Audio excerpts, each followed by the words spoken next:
बिस्मिल्लाहिर्रहमानिर्रहीम। अस्सलाम वालेकुम व्यूअर्स, कैसे हैं आप? इंशाल्लाह मैं उम्मीद करता हूँ अल्लाह से क्या बिल्कुल ठीक होंगे। इंशाल्लाह मैं भी अल्हम्दुलिल्लाह ठीक हूँ।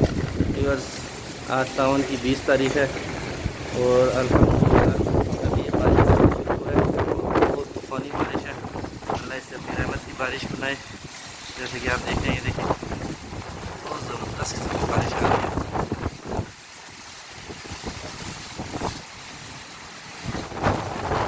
तेज़ बारिश है, तूफ़ान भी बहुत ज़्यादा है, बारिश बहुत ज़्यादा है, बिजली चमक रही है।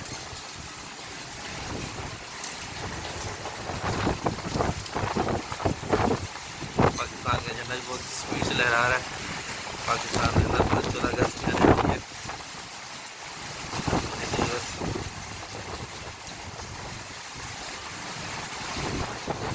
अल्लाह अकबर।